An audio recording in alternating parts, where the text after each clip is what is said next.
Hello, lovelies. Welcome to another Candid Candy. I really don't know why I say it like that. It's silly. So anyway, this is a question I get a lot. And it is regarding making friends as an adult. Now, I'm sure that we all have people that we've been friends with for years and years. People that we've stayed friends with from, elementary school, where you grew up, high school, things like that. I have very few friends from school, at least not people that I stay in contact with. And what I mean is okay, calm down.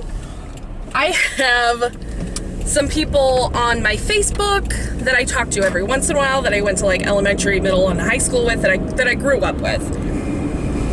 And then I have a couple people that I talk to occasionally from high school or just keep up with on there. But that's it. Most of my friends I met in adulthood. And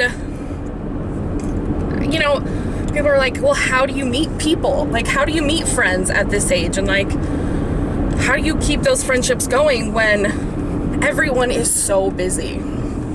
So I'll just talk about my experiences and kind of where I met my friends and how I've kept up with them. My oldest friend, besides my sister, and not old in an age, but we've been friends for 20 years. Her name is Brenda, and her husband used to race at the racetrack that I worked at, which I still have been meaning to do a story time on. So he raced cars with my dad, and then I worked there, and I met them, and we just all kind of started going camping together and hanging out on the weekends. And she is one of my dearest friends, and we have been through the ringer. Not us together, but we've each had very crazy traumatic things go on in our lives, and we've been there for each other. And we don't talk all the time. Every once in a while she'll call me, or I'll call her, or I'll put something funny on her Facebook, or we'll text each other something silly. And when we do see each other, it's like no time has passed. It's just awesome. Another person that I've known for over 20 years is my friend Jamie. We've talked about her before. She is another one that when we haven't seen each other for a while, we just pick up where we left off and do 10 minutes of catch up, and then we're on to the next thing. And those are the people that I know that I can count on no matter what, and they know that they can count on me. Even if we don't talk all the time, every day, they know that I would drop everything for them. And obviously that includes my sister. My sister is my best friend. I don't know where I would be in the world without her, honestly. And we just have a very strong bond. My other friends that I've met, my friends Holly and Sarah, we met through my aunt. They would come to parties. Their husband, Holly's husband, worked at the racetrack, so I kind of knew them from there. And we all just kind of, I met them at a party once.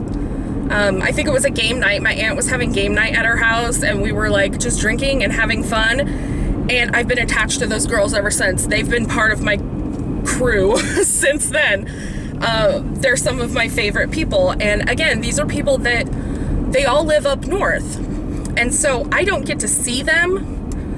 And I just get to see them on Facebook or text every once in a while. But when we get together, we have so much fun.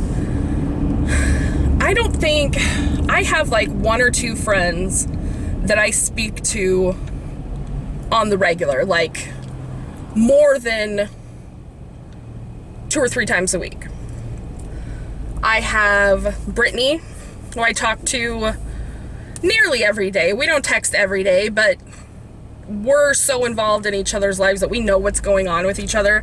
She works a different schedule than I do, so we hang out when we can. In fact, we're gonna hang out this weekend. And so I have her, but again, she lives 45 minutes south of me, so I don't get to see her every day. I have Roger, who I talk to nearly every day. He's not big on texting, so he just calls me and we just talk. He stopped by my work today. He brought me some crab, which I'm excited to eat for dinner. And, hello, you just cut me off. All right, cool. Do you, boo-boo? So I have Roger, who, if I need someone in town, I can always count on him. And, you know, we hang out when we can. I took him to a movie last week for his birthday. What is this lady doing? This is not 2 lanes, sweetheart.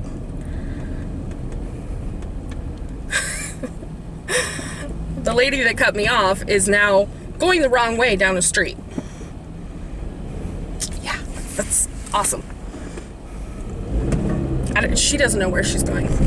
Anyway, so how I met Roger was online, and a lot of my friends I met online on either like networking sites or, you know, sites where we have things in common, like Twitch.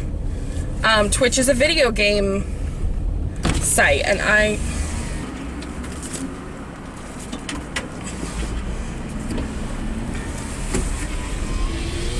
okay, so I've met a lot of friends on Twitch or other video gaming sites because we have that in common, and it's a conversation starter, and that's how I met Xavier.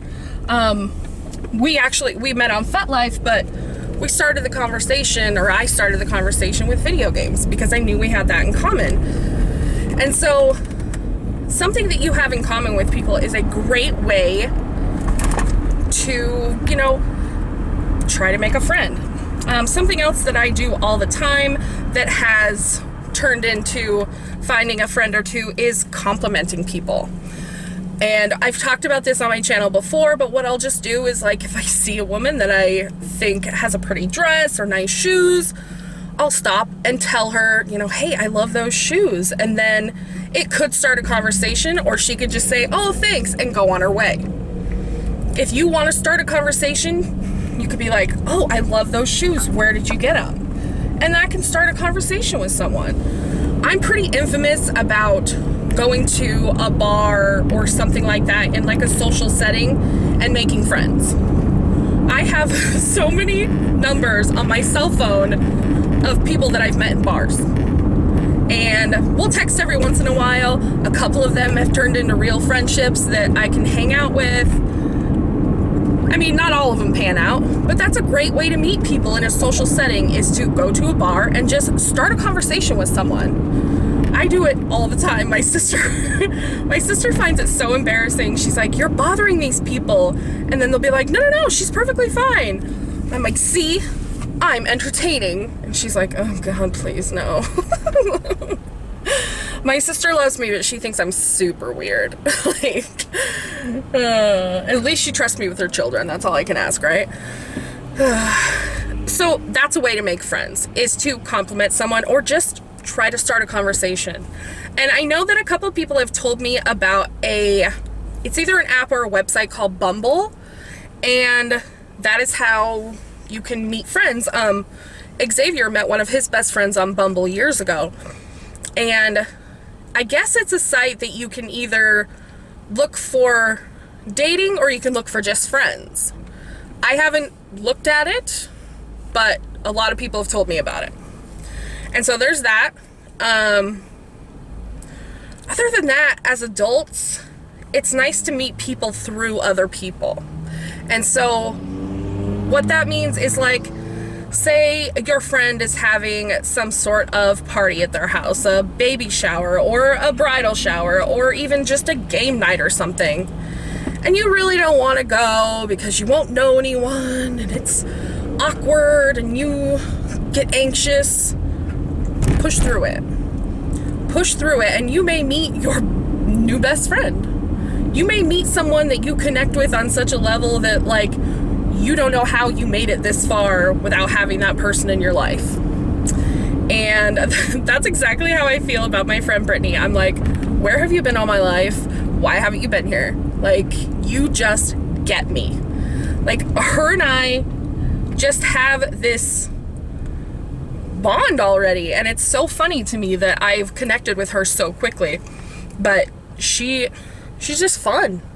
And our friendship is like no pressure.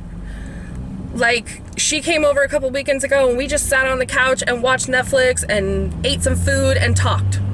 That's all we have to do. I don't have to entertain her. I don't have to, like, show off my stuff, like, ooh, look at this, blah, blah, blah.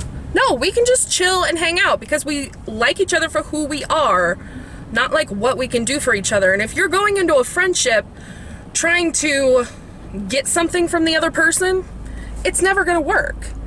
You have to go into it with an open heart, an open mind, and kind of open yourself up to someone. Because if you want to connect with someone, you have to give them pieces of you. If you want someone to trust you, you have to give them something to prove that you can be trusted. And so you have to open yourself up, and you have to be willing to open yourself up. It's finding a friend is almost like finding a lover or a date. It's someone that you can connect with, that you like their company, and that you want in your life. And you get to choose your friends. You don't get to choose your family. Because I've got family I'd rather get rid of. I think we all have one or two of those. But friends are family that you get to choose. And that's how I feel about a lot of my friends, that they're family. And once you're in, you're in. Like, we're like a terrible gang or something. It's what it sounds like. But once you're in with us, I know this is how my family is, but once you're in with us, you're family. And I love that. I love that about my family, is that, you know, we treat everyone as an equal. And if you can prove to us that you're a good person, then we treat you even better. You know what I mean? And yeah, it's great. I love it. I love that my family is like that, and that I could bring anyone to anything and they're accepting. I brought my friend Sean to a party, and they didn't exactly like him, but they didn't tell me that at that time. They kept it until after he left, and then my sister was like, he was not very nice. I'm like, oh, really? And she kind of told me a couple things, and I was like, oh, that's not good. And so I just don't bring him around anymore. And, you know, him and I, we don't talk that much anyway, so it's not a big deal. But Brittany also came to a party at my sister's house. We have, like, I don't want you guys to think we're partying all the time, but, like, we have barbecues, or, you know, one of the kids' birthdays, or Father's Day or Mother's Day. Like, any excuse for a barbecue, we're doing something.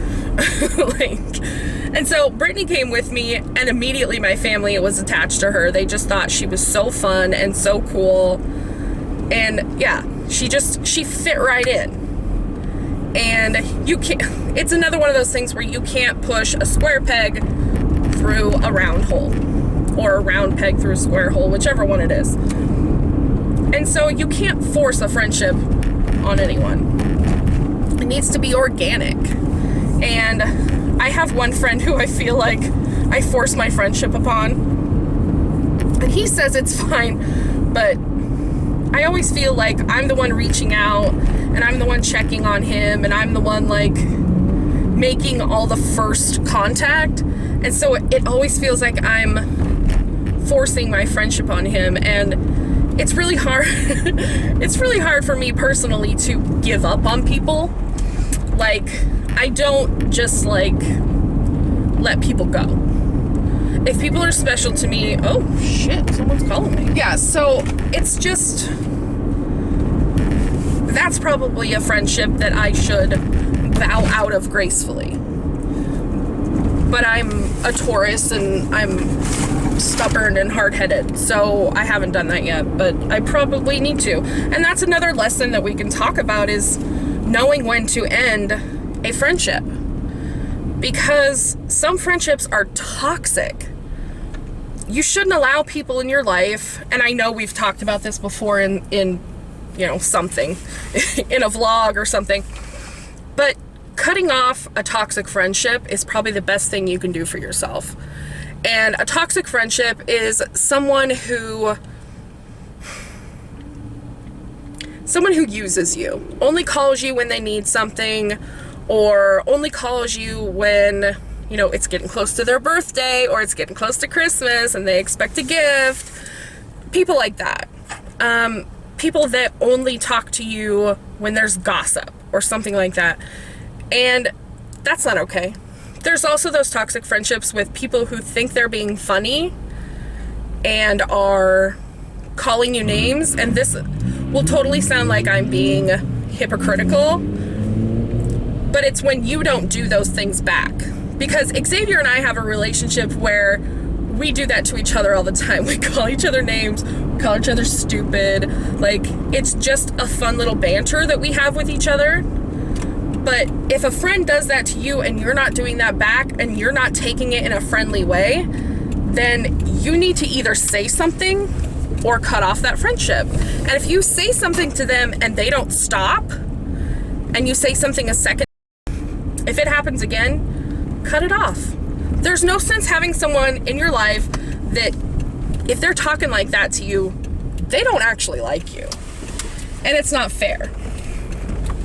And so you should not deal with that kind of thing.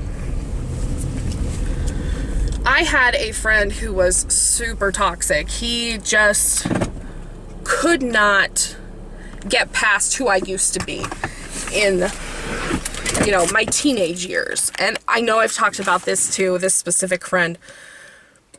He just couldn't let go of the things from when we were in our younger, you know, late teens, early 20s. And I had to cut him off. I had to cut off the friendship.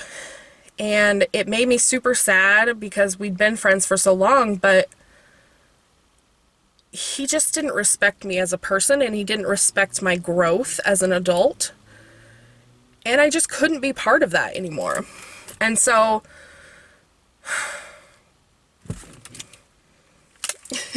I'm trying to think of how to wrap this up all together in a nice little burrito or a package or something. Of course, I say burrito because my fat butt is hungry. It's dinner time. I'm hungry. But it's one of those things where you have to know when to cut someone off, because a friend should never make you feel bad about yourself. And okay, I don't mean never, because they're going to make mistakes. But if there's mistakes that they keep making, that's not okay. And then when you make friends, you can't force it. It needs to be organic, and, you know, you can find friends with similar interests and some,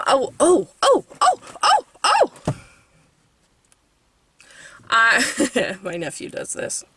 My 3-year-old nephew. You may have seen the video by now. He does this. It cracks me up. But, you know, you can also make friends by joining clubs, because you'll have similar interests. So you already have one thing in common. You could take a class. I know that my Parks and Rec has a lot of classes. And, you know, take an adult learning class. What's it going to do? It's going to teach you something, and you might make a friend. So I know making friends as an adult is hard. I know it is. I deal with it too. It's hard. I have not made many friends down here where I live. Most of my friends are up north, but you know, as an adult, I don't have much time for friends, to be honest. But when I do, I cherish the time I get with my friends. And that's why you guys don't see a lot of that, is because I don't think about taking my camera out, because I'm enjoying the time I have with my friends so much. So, anyway, that is all. Don't forget to like, comment, share, and subscribe. I love you guys. Thanks for making Candy Candy such a fun series. I'll talk to you guys later.